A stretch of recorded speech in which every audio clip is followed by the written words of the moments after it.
कहानी की शुरुआत में हमें कई सौ साल पहले का सीन दिखाया जाता है, जहां हम किंग ली मिंग को अपने भाई और उसके कुछ सिपाहियों से लड़ते हुए देखते हैं। किंग के पास एक ऐसी नोटबुक थी जिसमें लिखी गई बात सच हो जाती थी, इसीलिए बहुत सारे लोग उस नोटबुक के पीछे पड़े थे।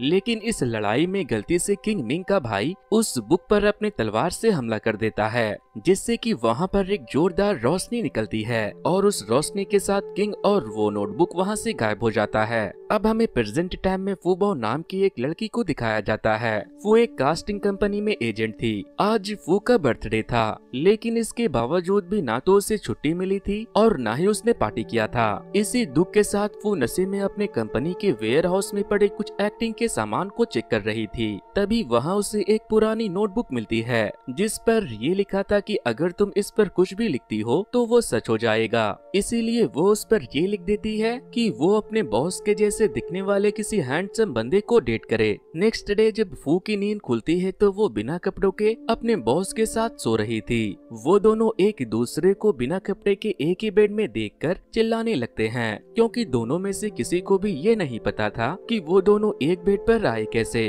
फू बेड से उठने लगती है तो बॉस के ऊपर गिर जाती है और बहुत ही गलत पोजीशन में आ जाती है, जिस पर बॉस बहुत गुस्सा हो जाते हैं। बॉस के जाने के बाद फू को याद आता है कि उसने कल एक नोटबुक में अपने बॉस के जैसे किसी को डेट करने की विश लिखी थी। वो उस बुक को लेने वापस से वेयर हाउस में जाती है। तभी वहाँ पर किंग ली मिंग आ जाता है। मिंग के ड्रेस को देखकर फू को लगता है कि शायद ये कोई एक्टर होगा जो यहाँ ऑडिशन देने आया है, इसीलिए वो उसे इग्नोर करती है और उस नोटबुक को लेकर वहाँ से जाने लगती है। लेकिन मिंग अपनी तलवार घुमाकर उससे वो नोटबुक मांगता है। फू उससे कहती है कि कौन हो तुम और तुम्हें ये नोटबुक क्यों चाहिए, जिस पर वो फू को बैठाकर अपनी कहानी सुनाना शुरू करता है। वो बताता है कि मैं ली स्टेट का किंग ली मिंग हूँ, और फिर वो अपने बहादुरी के किस्से से लेकर अपनी फैमिली ट्री के बारे में भी उसे बताने लगता है, जिस पर फू उससे पूछती है कि मैं ये कैसे विश्वास कर लूं कि ये नोटबुक तुम्हारा है और तुम सच कह रहे हो। मिंग बताता है कि इसमें ली स्टेट के हर राजा के बारे में लिखा गया है, इसीलिए इसमें मेरा नाम भी होगा।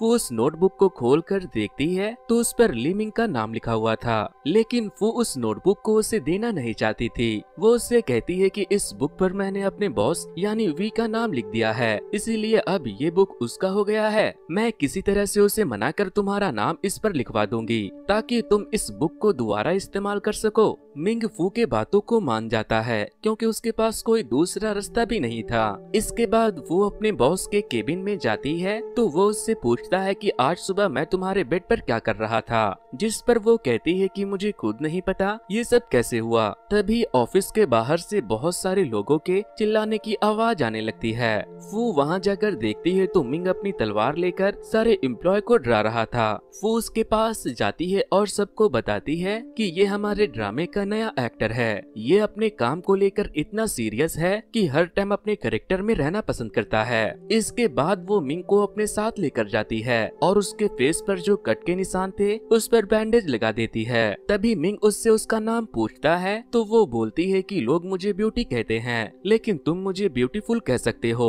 फिर वो उसे बताती है कि वैसे तो मैं 300 साल पुरानी एम्प्लॉय स्टेट की डिसेंडेंट हूँ। मैं मेहनत इसलिए नहीं करती कि मैं पैसे कमा सकूं, बल्कि इसलिए करती हूँ ताकि मैं लोगों को एंटरटेन कर सकूं, लेकिन मैं ऐसा नहीं कर पा रही। वो रोने का नाटक करने लगती है, जिस पर मिंग उससे पूछता है कि क्या मैं तुम्हारे इस नेक काम में कोई मदद कर सकता हूँ। वो कहती है हाँ, तुम्हें मेरे लिए ऑडिशन देना होगा। मिंग पूछता है वो क्या होता है, जिस पर वो कहती है कि मैं जैसा जैसा बोलूंगी तुम्हें ठीक वैसा वैसा ही करना होगा। अगर तुम मेरी मदद करोगे तो मैं बॉस से कहकर तुम्हारे नोटबुक पर साइन करवा लूंगी। मिंग कहता है ठीक है, मैं अपने नोटबुक को वापस लेने के लिए तुम्हारी हेल्प करने के लिए तैयार हूँ। तभी बॉस वी वहाँ पर आ जाते हैं और वो से कहते हैं कि ये ऑफिस है तुम्हारा घर नहीं, जो तुम यहाँ बैठकर गप्पे लड़ा रही हो। फिर वो फू से मिंग के बारे में पूछते हैं तो वो कहती है कि ये हमारे ड्रामे का नया एक्टर है। इसके बाद वो उसे अपने साथ अपनी कार में बैठाकर ऑडिशन के लिए ले जाती है। कार में जाते वक्त मिंग ऊंची ऊंची बिल्डिंग को देखकर फू से पूछता है कि इतनी बड़ी बड़ी बिल्डिंग बनाने वाले लोग मुझे कहाँ मिलेंगे? मुझे भी अपने ले स्टेट के डेवलपमेंट के लिए ऐसे लोगों की जरूरत है।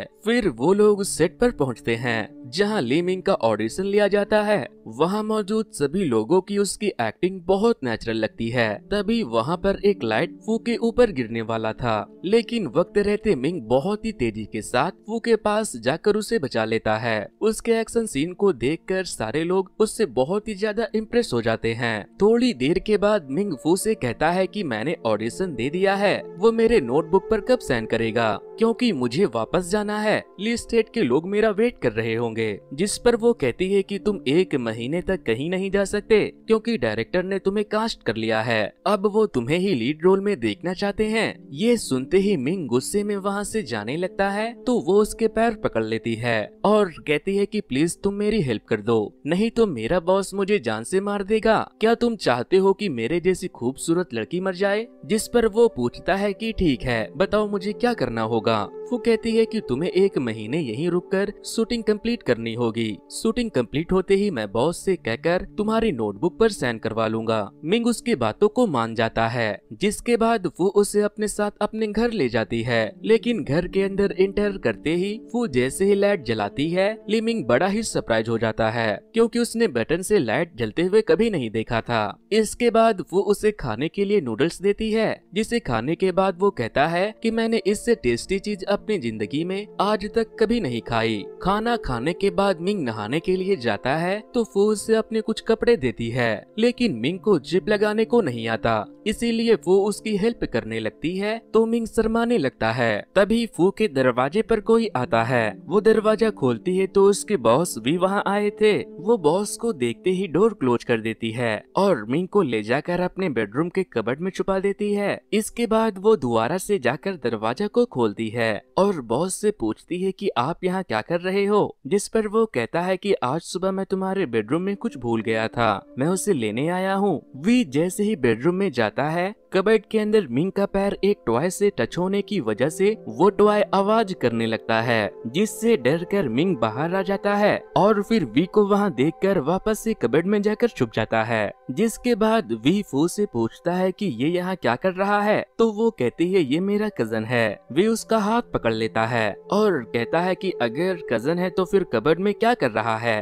तभी मिंग कबर्ड से निकल कर आता है और वी का हाथ वो से छुड़ाकर घुमा देता है। वी दर्द से चिल्लाने लगता है, जिसके बाद वो वी को हॉस्पिटल लेकर जाती है, लेकिन वहाँ से आते वक्त लेट हो गया था, इसीलिए वो दोनों एक ई रिक्शा लेकर वहाँ से वापस आते हैं। वो वी को उसके घर छोड़कर खुद अपने घर आती है और फिर वो ली मिंग को समझाती है कि तुम्हें नॉर्मल इंसानों की तरह बिहेव करना चाहिए, तुम ऐसे किसी को मार नहीं सकते, नहीं तो तुम्हें पुलिस पकड़ कर ले जाएगी।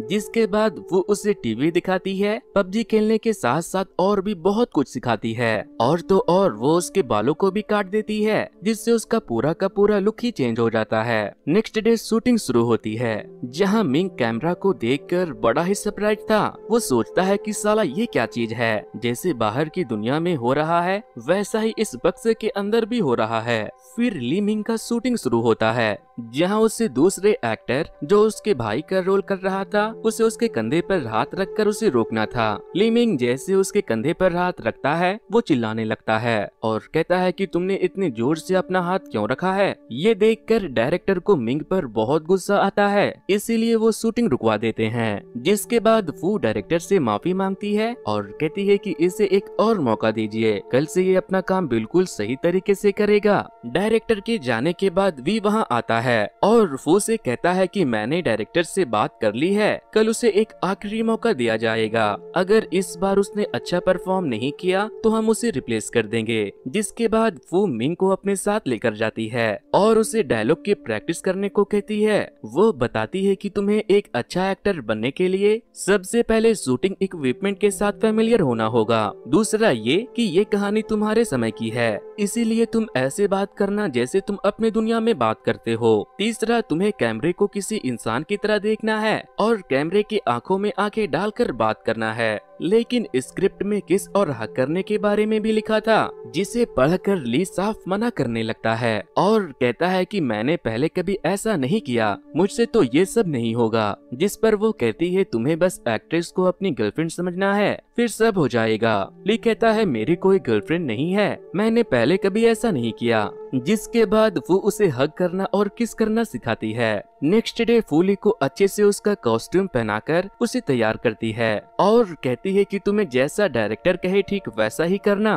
तभी डायरेक्टर का एक आदमी आकर उसे बताता है कि हीरोइन ने कल बिरयानी खा लिया था, उसे लैट्रिन हो रहा है, इसीलिए आज वो शूट पर नहीं आ पाएगी। तभी डायरेक्टर की नजर फू पर पड़ती है तो वो कहता है कि हम उसके जगह फू का इस्तेमाल करेंगे, हम इसे पीछे से दिखाएंगे। जिसके बाद फू को कॉस्ट्यूम पहनाकर तैयार किया जाता है और एक्ट्रेस की जगह बैठा दिया जाता है। डायरेक्टर मिंग से कहता है कि तुम यहाँ से चलते हुए जाओगे और अपने डायलॉग बोलने के बाद फू को किस करोगे। जिसके बाद मिंग बड़े ही प्यार से फू के पास जाता है और उसे किस करने लगता है। उन दोनों को किस करते हुए देखकर वी बेचारे के पैरों के तले जमीन खिसक जाती है। इसीलिए शूटिंग के बाद वो फू के ऊपर बहुत गुस्सा करता है और कहता है कि तुम एक एजेंट हो, तुम्हें एक्टर के साथ ये सब नहीं करना चाहिए। फू ली को टपली मारते हुए कहती है ये सब तुम्हारे वजह से हुआ है, तुम्हें रियल किस करने की क्या जरूरत थी। अब हम ड्रामा के दूसरे एक्टर रॉबर्ट को देखते हैं। वो क्रेन की रस्सी खोल के ढीला कर देता है, जिसके मदद से लिए स्टंट करने वाला था।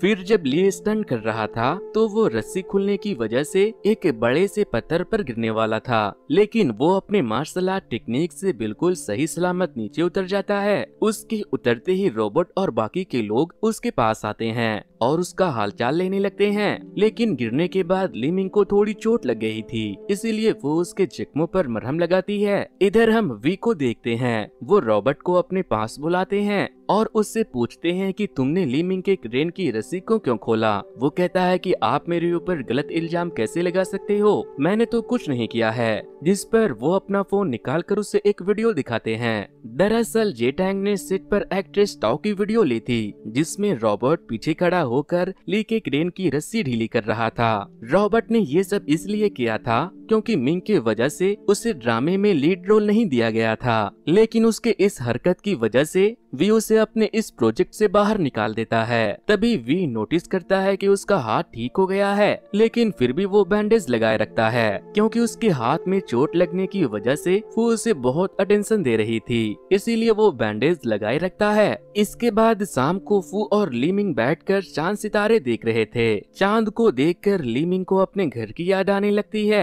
वो फू को अपने भाई के बारे में बताता है, जिससे वो बहुत प्यार करता था, लेकिन वो बस उसे मारकर ली स्टेट का राजा बनना चाहता था। इधर वी फू के घर जाता है, लेकिन वो घर पर नहीं थी, इसीलिए वो निराश होकर वहाँ से लौटने लगता है। तो रास्ते में उसे मिंग और फू एक दूसरे का हाथ पकड़कर बातें करते दिख जाते हैं। वी उन लोगों के पास जाता है और उनसे पूछता है कि तुम लोग इतनी रात को ठंड में यहाँ क्या कर रहे हो। फिर भी फू से कहता है कि मैंने तुमसे कितनी बार कहा है कि तुम एक एजेंट हो और तुम्हें एक्टर से दूर रहना चाहिए। जिस पर मिंग कहता है कि अगर कोई एक दूसरे को पसंद करता है तो इससे तुम्हें क्या परेशानी है। फिर वो कहता है कि मुझे पता है तुम फू को पसंद करते हो। फू उसे चुप कराने लगती है। तभी वी बोलता है कि मैं कुछ भी करूं, मुझे बताने वाले तुम कौन होते हो, भूलो मत कि मैं तुम्हारा बॉस हूँ। मिंग बोलता है कि अगर वो तुम्हें पसंद नहीं करती तो तुम उसे परेशान करना बंद करो। उन दोनों के लड़ाई में फू नोटिस करती है कि वी के लेफ्ट हाथ पर चोट लगी थी, लेकिन उसने बैंडेज अपने राइट हैंड पर लगा रखा है। वो उससे पूछती है तो वो अपना दोनों हाथ बैंडेज में डाल लेता है। नेक्स्ट मॉर्निंग मिंग वी के घर अपनी तलवार लेकर जाता है। वी जब दरवाजा खोलता है तो वो उससे पूछता है कि तुम सुबह सुबह इस तलवार के साथ यहाँ क्यों आए हो। तो वो कहता है कि आपने रॉबर्ट को निकाल कर मेरा सम्मान किया, मेरी जान बचाई, इसीलिए मैं अपनी ली स्टेट की तलवार आपको गिफ्ट में देना चाहता हूँ। वी उसका मजाक उड़ाते हुए उसके तलवार को लेने लगता है, लेकिन वो तलवार बहुत हैवी थी।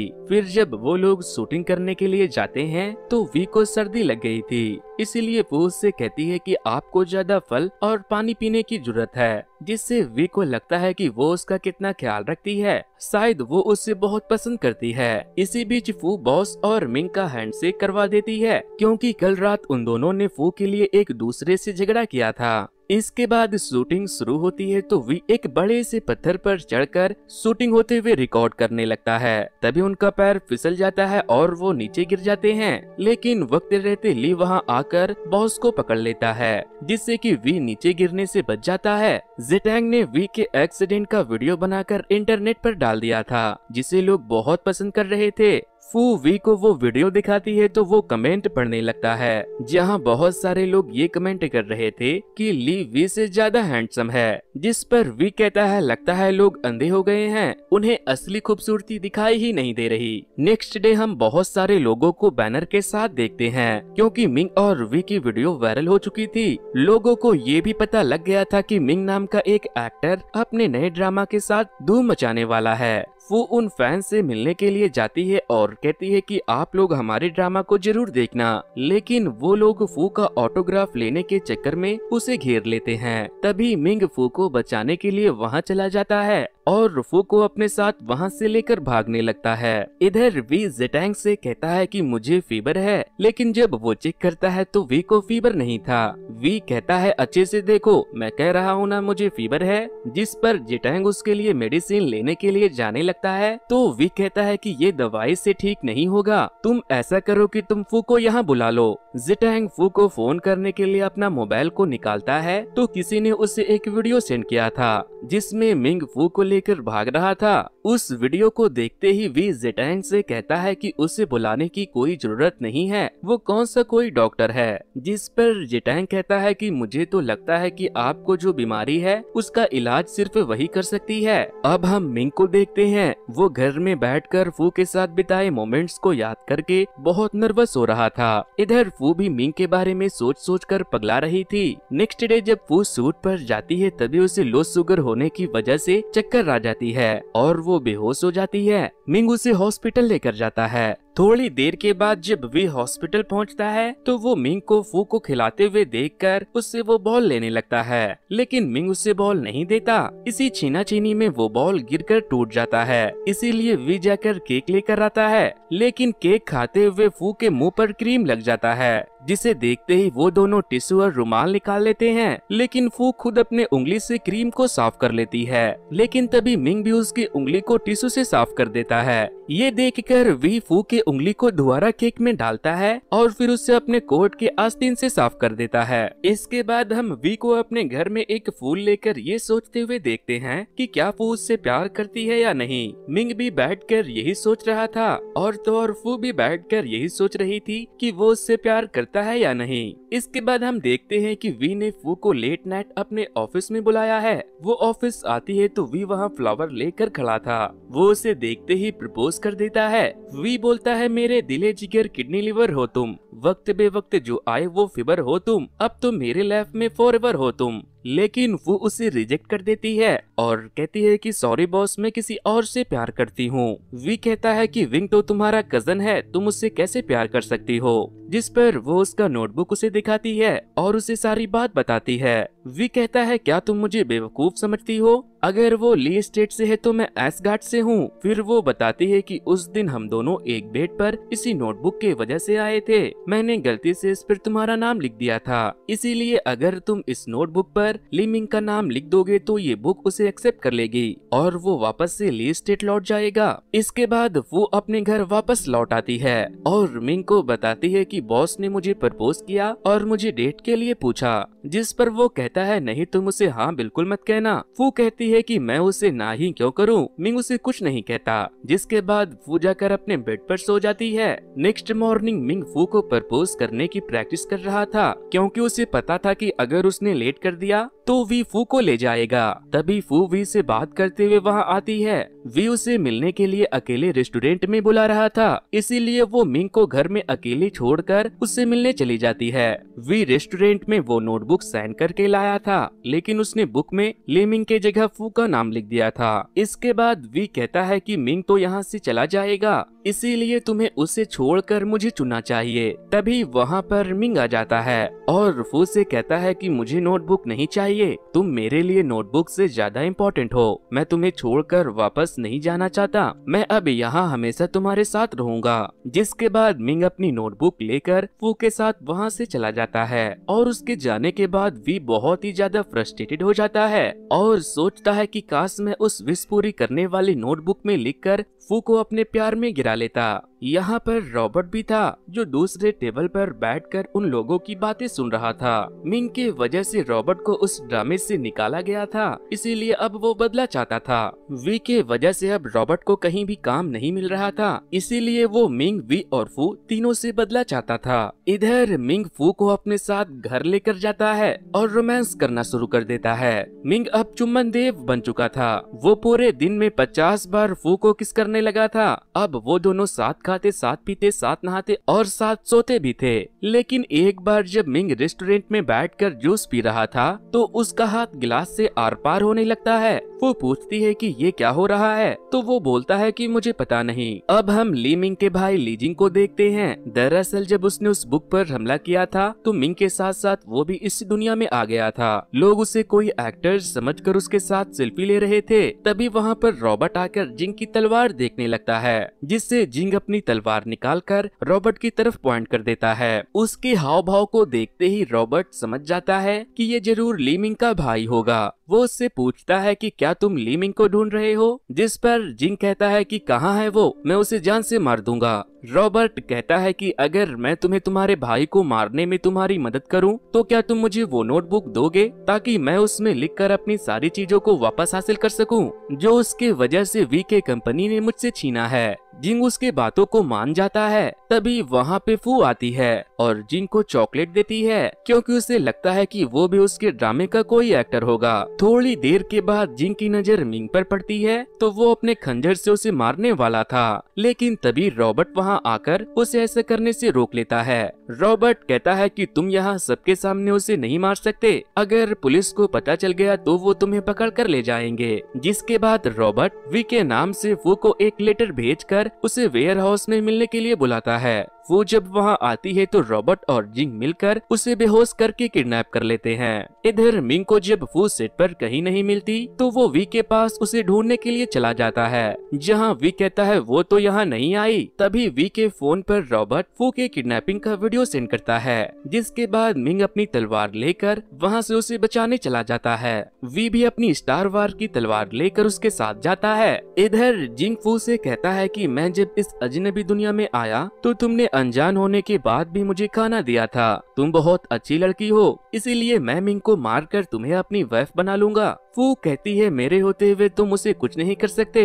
फिर वो कहती है कि एक तुम्हारा भाई है जो बस तुम्हारे बारे में ही सोचता है, और एक तुम हो जो अपने सगे भाई को मारना चाहते हो, शायद इसीलिए तुम्हें छोड़कर उसे राजा बनाया गया। तभी वहाँ पर मिंग और वी एकदम हीरो के माफिक वहाँ पर अपने अपने तलवार को लेकर अंदर आते हैं। वी वहाँ आते ही अपने तलवार के साथ रॉबर्ट के पास जाता है और उस पर हमला कर देता है, लेकिन रॉबर्ट एक ईंट उठाकर वी को मारता है तो वो बेहोश हो जाता है, जिससे कि उसका सारा हीरोपंती निकल जाता है। इसके बाद रॉबर्ट फू के गर्दन पर चाकू रख देता है, जिससे मिंग बहुत डर जाता है और जिंग से कहता है कि तुम क्या चाहते हो। वो कहता है कि तुम मेरे सामने अपने घुटने टेक दो। मिंग फू के लिए जिंग के सामने अपने घुटने टेक देता है। ये देखकर जिंग उसका बहुत मजाक उड़ाता है और कहता है कि ली स्टेट का एम्पेरर एक लड़की के लिए अपने घुटने टेक देगा, ये मैंने कभी नहीं सोचा था। जिंग मिंग को मारने लगता है, लेकिन तभी वी एक बार फिर से उठता है और ईंट उठाकर रोबोट को मार देता है। इधर जिंग मिंग को मारने वाला था, लेकिन तभी फू वहाँ आकर उसे बचा लेती है और कहती है कि मैं इस नोटबुक पर तुम्हारा नाम लिखकर तुम्हें राजा बना दूंगी। जिंग कहता है ठीक है लिखो। फिर मिंग उसे ऐसा करने से मना करता है, क्योंकि उसके ऐसा करते ही वो भी वहाँ से चला जाएगा। लेकिन फू जिंग का नाम लिख देती है, जिसे पढ़कर वो बहुत खुश होता है। लेकिन तभी वो देखता है कि उसने नोटबुक के लास्ट पेज पर मिंग का नाम लिख दिया है वो गुस्से में पागल हो जाता है और गुस्से में फू को मारने के लिए जैसे ही आगे बढ़ता है, मिंग अपनी तलवार निकाल कर उसे मार देता है और फिर वो दोनों वहाँ से गायब हो जाते हैं। जिसके बाद फू बहुत रोती है। अब हमें उसी दिन का सीन दिखाया जाता है जिस दिन फू को पहली बार वो नोटबुक मिली थी। मतलब जितने समय फू मिंग के साथ रही थी, समय वापस से उतना ही पीछे चला गया था और आज फू का बर्थडे था, लेकिन उसे मिंग के बारे में सब याद था। तभी वेयर हाउस में उसे मिलने के लिए जिटेंग आता है और उससे कहता है कि बॉस ने तुम्हें बुलाया है। वो जैसे ही ऑफिस में जाती है, बॉस के साथ साथ सारे लोग मिलकर उसे बर्थडे विश करते हैं, जहाँ पर एक नया लड़का जो बिल्कुल मिंग की तरह था, वो फू के लिए केक लेकर आया था, लेकिन वो मिंग नहीं बल्कि उसके ड्रामा का नया एक्टर था। तो दोस्तों ये स्टोरी आपको कैसी लगी हमें कमेंट करके जरूर बताना। वैसे दोस्तों कुछ दिनों पहले ही मैंने एक ऐसे ही मूवी की स्टोरी को एक्सप्लेन किया था, अगर आप लोगों ने उसे नहीं देखा तो वॉच नेक्स्ट पर क्लिक करके उसे जरूर से देख लेना। सो वेल गाइज, आज के वीडियो में इतना ही। Thanks to, good bye.